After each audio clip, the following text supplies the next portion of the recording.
Okay, good afternoon, everybody, and thank you for joining us. We're going to go ahead and get started. Really appreciate you taking the time. Our webinar today provides IT security awareness training and is aimed at small and medium-sized business owners and their employees. Our presenter today is Tony Lesirge, CEO here at eXp Technical. Tony has a BA honors in computing and information systems and has over 20 years of IT industry experience working in IT consulting, cloud services, and healthcare IT. And at this point, I'll turn it over to Tony for the main webinar. Thanks, Tony. Thanks very much, Pat, and thanks to everyone for joining today. I'll just cover what the webinar will look like today, and then we'll dive straight in. So the format for today, I'll try and keep the presentation to about 30 minutes. We'll leave some time at the end for questions and answers, and of course, we have a giveaway at the end as well. Now, if you do have questions, please feel free to ask them using the Q&A button on your Zoom toolbar. You can send those in during the course of the webinar. We'll be answering them all at the end. And we will be making the webinar available on demand for everyone who's joined us today to share with your employees. We'll have a full version. We'll also be providing a shortened version with just the training content rather than the introductions and the giveaways, etc. And please do stay on the webinar right till the end if you want to be registered for the Echo giveaway. So our agenda for today, we'll go over our goals very quickly. We'll look at the current cybersecurity landscape. We'll cover the types of threats that are out there on the internet and the attacks that are taking place that we're seeing amongst our client base. And then the key part of the presentation will be how to recognize the most common types of attack, and we'll spend quite a bit of time on that. We'll give you some true stories from the field that we've seen amongst our client space in the last couple of years, and we'll finish up with some things you can do to protect your company and yourselves. So the goals of the training today are pretty straightforward. We want to increase awareness of the IT security threats that are out there. We'd like to educate our clients, business owners, and their employees so they can identify these attacks. And of course, we want to help businesses, our clients, and others to protect their data and their systems.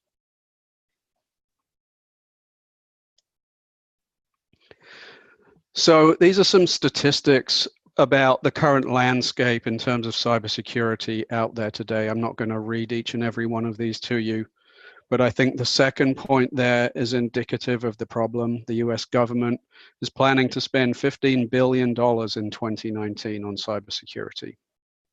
The volume of attacks is really on the rise, and the success of the attacks is contributing to the increased volume and the increased sophistication of these types of attacks.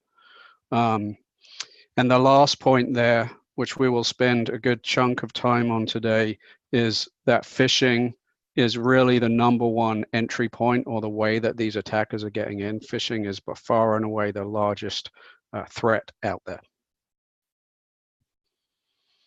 Key points on this slide. Many people think that if they own a small business, that they're not a target. That really isn't true anymore. Organizations of all sizes in all industries are being targeted. No company is exempt or immune.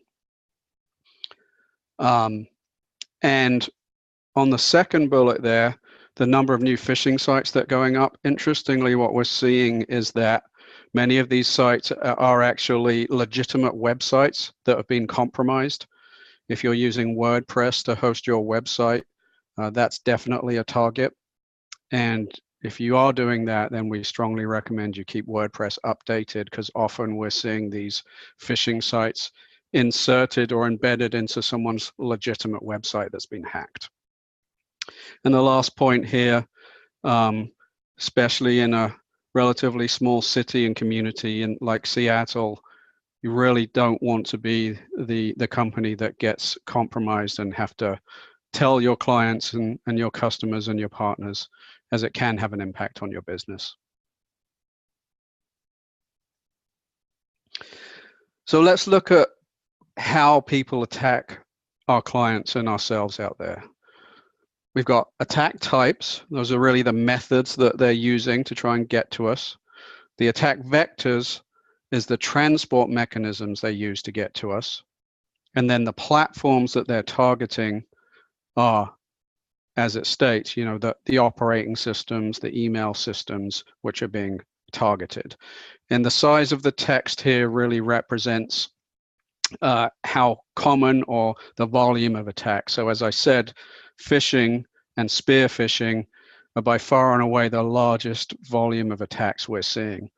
Some things on here you may not be as familiar with. Cryptojacking, which is a type of malware or virus which gets installed on your computer, and it does Bitcoin mining, cryptocurrency mining. Rather than doing a ransomware or some other type of virus, they basically hijacking your computer to mine cryptocurrency. And SIM swapping is a relatively recent thing we've been seeing, or actually I don't think we've seen this amongst our client base, but we've certainly read about it, is where an attacker will get hold of a copy, or actually what they typically do is contact the cell phone carrier and pretend to be the customer, get a SIM card sent out, a replacement SIM card, which they can then use to get access to that person's text messages, phone calls, etc. In terms of the way, the mechanisms that people are using to attack, email is by far and away the number one, of course. But we are seeing attacks via social media, phone calls, which is sometimes referred to as phishing or voicemail phishing, and then text messages or SMS messages, which is sometimes referred to as smishing. And Office 365 and Microsoft Windows, again, definitely the largest attack platforms. Office 365 in particular is definitely something that's being targeted. But we are seeing mobile on the rise. Mobile is definitely an attack platform that people are going after. Apple and Android phones. And then Macintosh is definitely not immune, even iPads, but Mac OS is definitely a target as well. So let's dive into some of the actual training, and we'll start with phishing, because as I've already mentioned a couple of times, it's definitely the number one thing that we're seeing out there. So some basic FAQs. Phishing is a cybercrime which is targeted, which a target is contacted by email, telephone, or text message by someone posing as a legitimate institution or individual. And they're after your sensitive data. It could be personally identifiable information, banking, or credit card details. How common is it? Well, extremely common. 156 million phishing emails are sent every day. That's the latest statistic. How do you fall victim? Well, typically you're going to receive an email and you're going to click on a link or open an attachment or fill out a form and give up some kind of sensitive information. Oftentimes that could be your email address, username, and password, but it could also be, as we said, credit card information, etc. And the impact? Well, typically a phishing attack ends up in some kind of financial loss. Additionally, if you're in a regulated business, whether that's healthcare, could be a government contractor, you may end up with a reportable breach depending on what information is given up.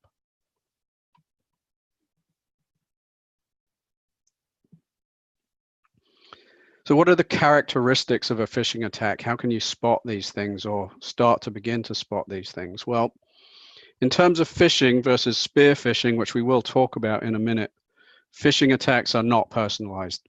You saw the numbers, 156 million a day. Well, they're mass emails that are sent to thousands and thousands of people at one time. And one of the key attributes of a phishing email is that they try to establish some kind of urgency. They want you to do something. So they're going to have words that are trying to incent you to take action. Act now to prevent account suspension, or if you don't do X, Y, Z, I'll send this to all your contacts. That type of language is going to be in a phishing email. So let's take a look at how you can spot these emails. On the right-hand side here, you can see what looks like a legitimate email message. The sender looks good. If you hover your mouse over the link at the top of the page, the PayPal logo there takes you to the legitimate PayPal site.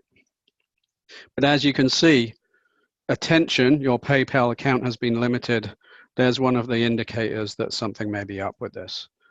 And then if we take a look at the rest of the message, we begin to see the tenets of a phishing email. So bad English or spelling is common, or bad grammar. So activer, which really doesn't mean anything, is the button they want you to press. And then again, if you hover your mouse over a link, it's going to show you the address, the URL, where that will take you, the website that it's going to take you to. And oftentimes they try to disguise those websites. You can see here the actual domain that we're being sent to is emera-serve.com. They've tried to disguise it and make it look like paypal.com with the first part of the address there, but it really isn't. So key takeaway here, if you have any doubt about an email message, the link, don't click it, ask. Now, I already said Office 365 is a huge target for reasons we'll go into, but primarily they're trying to access your email account. And once they get access to that, they can do all sorts of things. We'll see some examples of that later on. So this is a fake message. Looks like it's from Office 365 or the Microsoft team. Microsoft will rarely, if ever, send a message that looks anything like this. They're not going to ask you to change your password in this way. If we hover over the link in this email, again, we can clearly see that this website that it's trying to take us to is not a Microsoft website. So again, hover over links with your mouse. That will show you where the link is going to take you. And if you do end up on what looks like a Microsoft website, take a minute to look at the web page, because there's dozens, if not hundreds, of fake Microsoft sign-in sites that have been put up out there. In this case, we can see that the website's not secure, and the domain or the URL is clearly not Microsoft.com. This looks like potentially a hacked website that's had this page inserted into it. So take a minute, take a look at your browser and what it's warning you about, if anything, and make sure it's a legitimate Microsoft site that you're logging into. Okay, so I mentioned spear phishing. What is spear phishing? It's a highly targeted phishing email, essentially, highly personalized. And spear phishing, excuse me, will attack an individual, and the attacker is typically going to know who that person is, who they work for, who their boss is, what their job function is. And they collect this type of information in many different ways. You might have a LinkedIn profile with that information on it. You might have a Facebook account. It might be on your company website. So they're going to target that person and pretend typically to be someone like a CEO or a CFO and get that person to take action.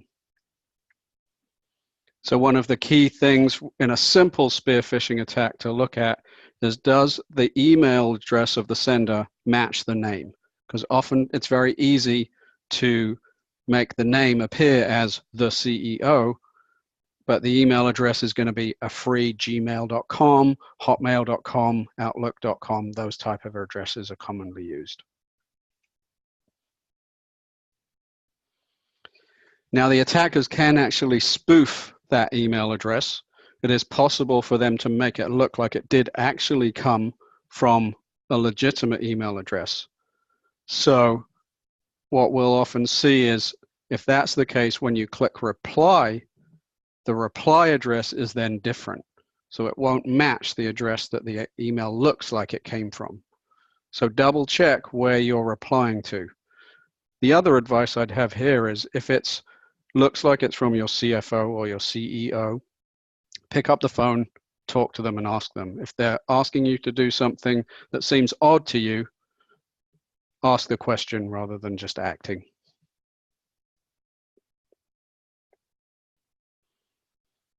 So what to do if you think you've been a victim?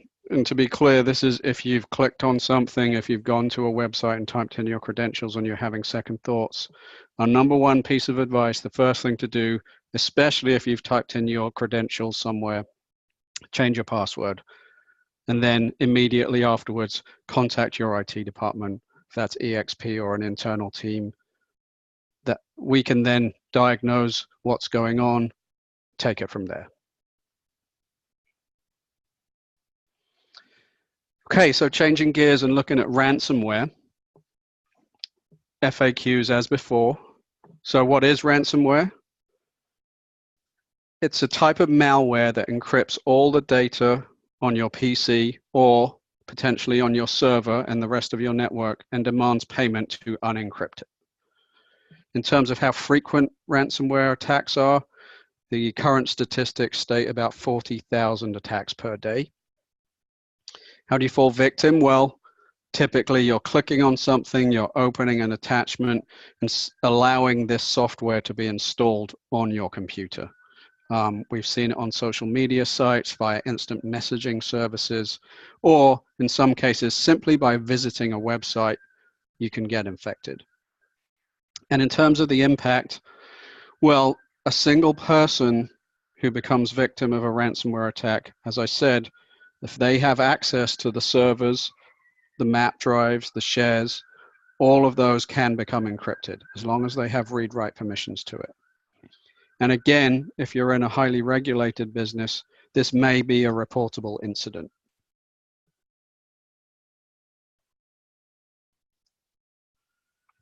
So in terms of preventing ransomware, number 1 and 2, pretty much the same. If you don't recognize a sender, if you're not expecting something from that person, if there's bad grammar, bad spelling, don't open the attachment, don't click on the link. So 3, 4, and 5 are really about prevention. Almost all our clients are using some kind of security service to scan their inbound email and try and block some of these things. Office 365 has some built-in mechanisms. Some of our clients are using third-party services as well. However, nothing is 100% foolproof. So although of course, you must use one of these services, some things will still get through. These days, everyone knows antivirus software should be on your PC or indeed on your Mac. As I mentioned, Macs are targets. So keep that up to date. And then in terms of recovery, the last one actually is really more about recovery. Having backups is critical. If you don't want to have to pay the ransom, if for somehow you do get your data encrypted, having a backup is going to enable you to recover. And having a backup that is checked frequently, is secure, because we've also seen the backups themselves get encrypted. So secure and of course tested so that you know you can actually restore your data in the event of an attack. Now, in terms of spotting whether you've been the victim, what we see is there'll either be a little notepad file, a little text file dropped in next to your files that have been encrypted. It'll probably be called some kind of README. That's one sign that your files have been encrypted, apart from the fact you can't open and read them and work with them. We've also seen pop-ups. So a message will appear on your screen, like on the right here, basically saying, hey, we've encrypted your files. Here's how much you need to pay us. We're going to increase the payment over time. So many of them will also tell you not to shut down your computer. And actually, our advice is quite the opposite. If you think you've been the victim of an attack, the first thing you should do is shut down your computer, because that will stop it spreading. And then obviously notify your IT team, EXP or other.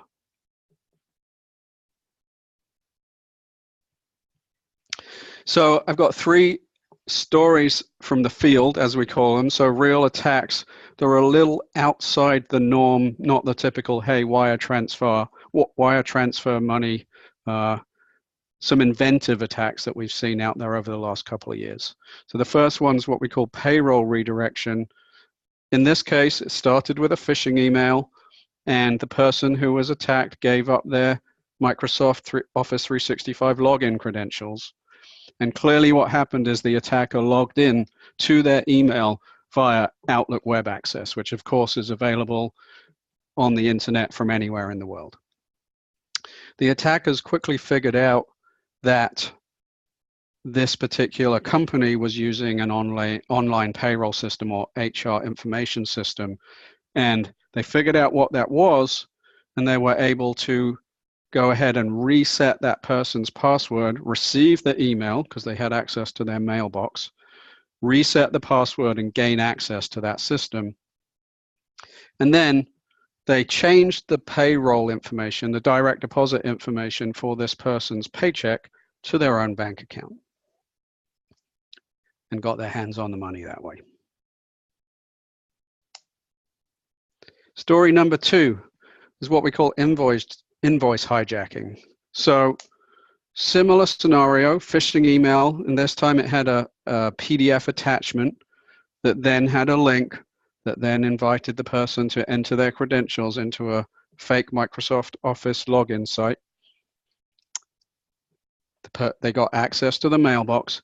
Interestingly enough, though, in this case, they didn't take action immediately.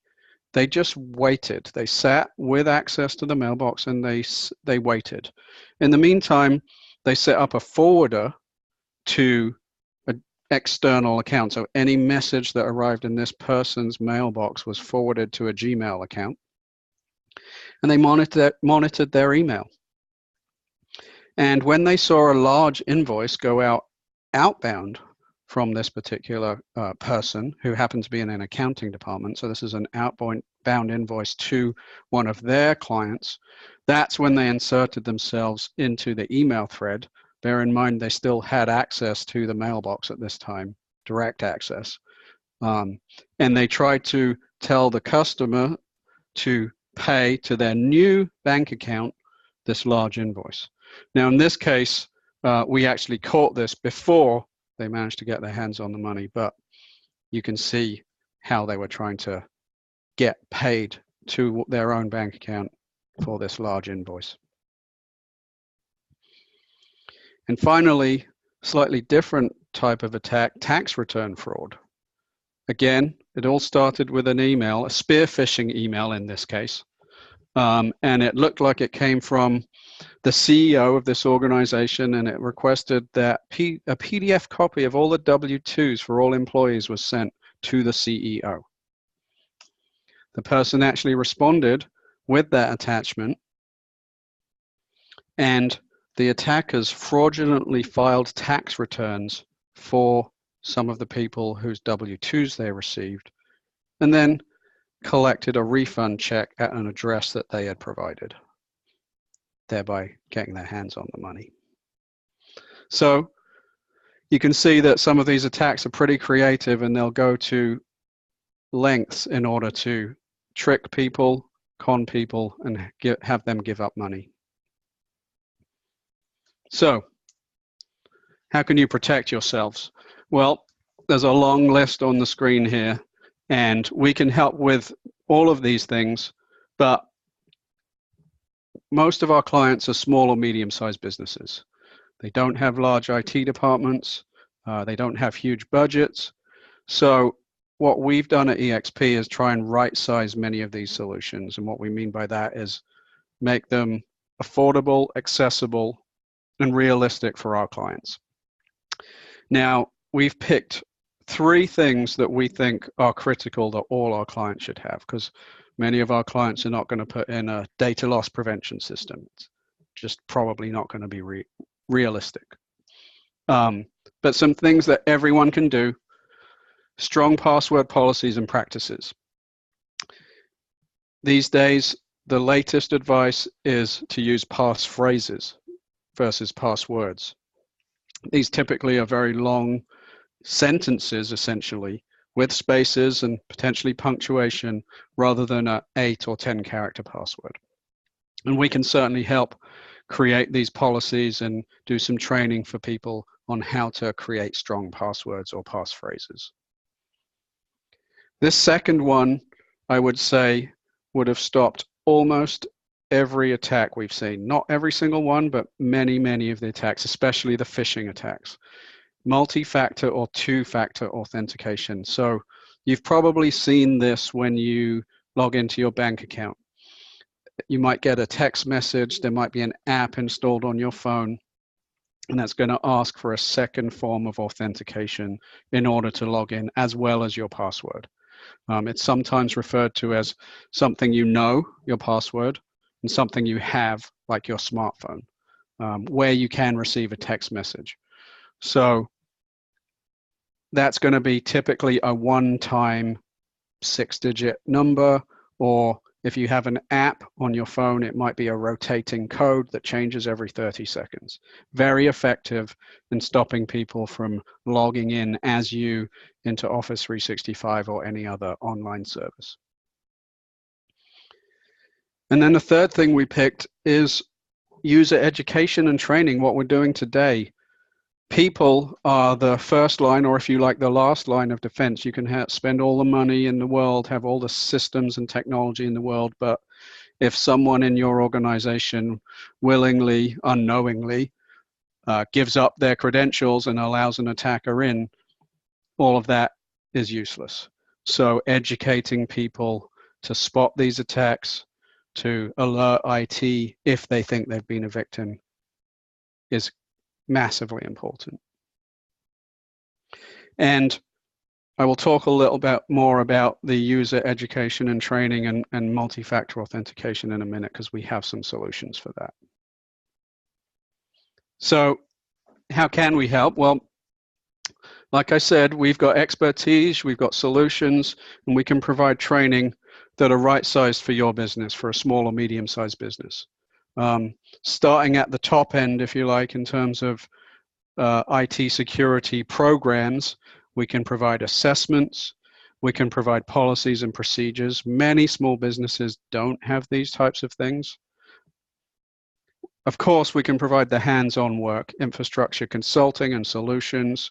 We're well versed in all of those, as well as Office 365 and cloud security, which is becoming, of course, more and more prevalent. And indeed, hybrid security solutions. Many of our clients are using both on-premise, servers in your office, and cloud solutions. So how do we secure that now network that no longer has a clear firewall, at the perimeter? Your data and your network is spread out much more than it used to be. And I'll actually talk about the bottom two a little further right now.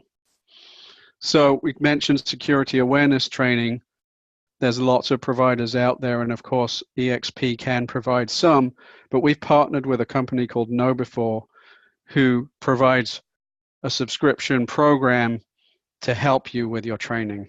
And on top of that, they also provide testing. So what does that mean? Well, KnowBe4 has a system that will send simulated phishing emails to your organization, to everyone in your company, and then tracks whether people are clicking. We can then use that information to target those people, and KnowBe4 has training courses that they can make available to everyone as programs or to individuals who are clicking, and then you can see who's taking the training, see who's falling victim to the phishing, and take action. And they have this statistic called the phish prone percentage. So you can see over time, and we have clients who are using this service, that percentage drops over time as people become more aware of the types of attacks that they're being targeted with. Very effective and relatively affordable service.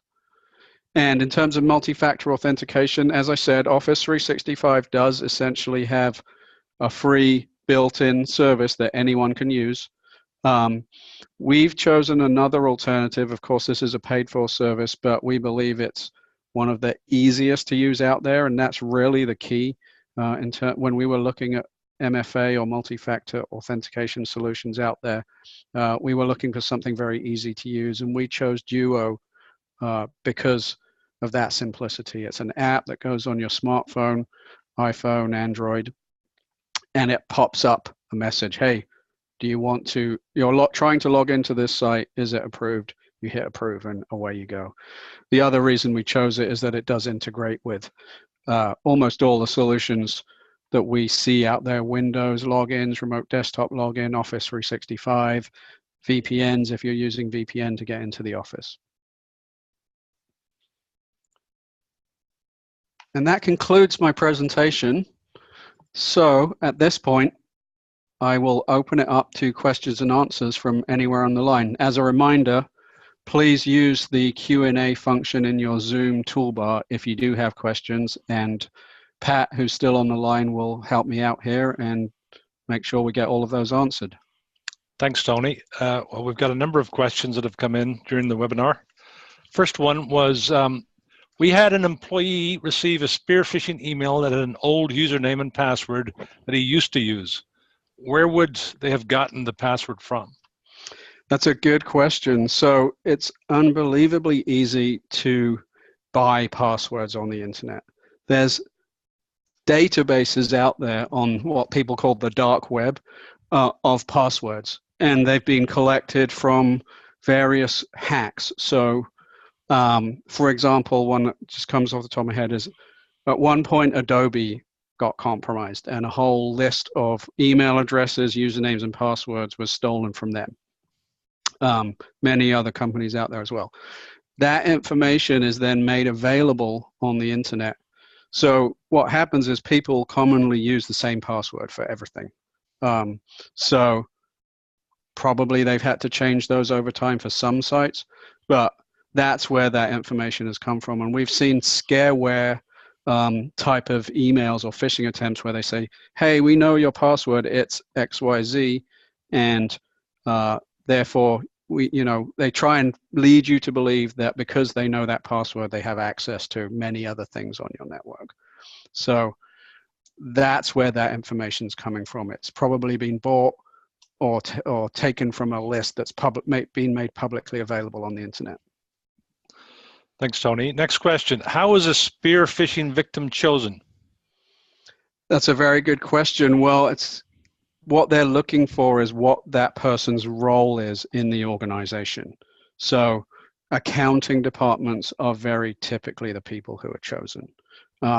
People who have the keys to the kingdom, so to speak. So someone who's in a senior position, who has access to the financials, or has the ability to make payments, or has access to sensitive PII, personally identifiable information. So, personal information about employees or clients. So that's what they're looking for. They're looking for people in the organization who have access to data and who have typically seniority. Next question. Where can a ransomware attack be reported to? That's a good question. Now, you can report this to the authorities, and I believe the FBI has a web page you can go to. I'll try and dig it up and maybe send it out afterwards, where you can report the attack. And I've personally been involved in a couple of incidents where I've had to provide information or even digital forensic type of evidence to the FBI. So I would start there. I can try and dig up that information for you. Thanks, Tony. Another question. We have two-factor authentication to log into our computers, but I believe Outlook Web Access doesn't require it. Is that true? Do you recommend two-factor for Office 365 as well? Good question. To answer the last part of that, we absolutely recommend it for Office 365. It depends on how you're set up, whether OWA will require it. But definitely Office 365 has a built-in solution you can use. If you're using it for two-factor on your computers already, it may be that that solution you're using can be extended to Office 365, integrated with it. Most times those solutions also offer that integration. So then you're using the same solution for both. But at the very least, you could enable the built-in Office 365 two-factor authentication as well. And as I mentioned a couple of times, OWA is a huge target. And if you're using it, you definitely should secure it with MFA or 2FA. If you're not using it, it can just be disabled. And that's one thing we're working on here at EXP. Across our client base, we're launching a security program this year where we'll be doing that analysis, and we can simply disable OWA for people who aren't using it. So that's another option. Next question. Thanks, Tony. If we alert our IT provider regarding a suspected attack, should we also forward this to the site that the attack reputedly came from, i.e. to Bank of America if the phishing email said it was from BOA? Right. Yes. So the providers are often looking for that. I off the top of my head, I don't know where you would do that. You can definitely report it to, PayPal, Bank of America. I suspect, though, they're getting so many of these, and it's such a moving target. They probably won't be able to take any action, but I'm sure that they want to know about this type of thing. Thanks, Tony. Next question. What about Google, Dropbox, and Smartsheet? If we're talking about those in the context of multi-factor authentication, almost all the platforms out there do support it. Some of them have it built in. Some of them you can integrate a third-party MFA solution. All of those platforms, the file sharing platforms, the SaaS applications like Smartsheet, are definitely targets, especially the file sharing ones. And many of them have, security measures built in, but almost everyone today will support MFA built in or integrate with an MFA provider. Okay, thanks. Last question. We're nearly out of time, and we want to keep on schedule. Are hackers after files such as construction budgets or drawings, or just financial passwords, account numbers, /account numbers? Well, I think the answer is that it depends. If you're working for a high-profile individual or business, then they may well be after that person's information for, reasons I could only guess at. Personal information could be, excuse me, someone's home. If it was someone's home, and an attacker was looking for a drawing of the layout of their house, I could picture that. But typically, they're after passwords and account numbers and financials. Thanks, Tony. Okay, well, first of all, thanks to all of you for joining. I'm going to do the drawing now for the Amazon Echo that we spoke about. So drum roll, please. And the lucky winner is, just going to check that person is still on the line. Peter Sloan. Congratulations, Peter. We'll arrange delivery of that to you after the meeting. Congrats, Peter. One other thing I did want to mention, if you found this information helpful and you would like to pass it on to a business contact, then we would very much appreciate that. And if they become an EXP client, we'll give both of you a couple of free hours of consulting from EXP. So as I said, we will be sending this information to you as a recording. We'll put it up on our YouTube channel and make it available, and we'll get that out. It might take us a couple of days to do that. We're going to we're going to create a shortened version, as I mentioned in the beginning, that you can share with employees or cut out the Q&A, etc. So look out for that. And if you do have more questions, contact your EXP consultant or feel free to contact me directly. My email address is on the screen. And once again, thanks for attending. Have a great afternoon, everybody. Thank you.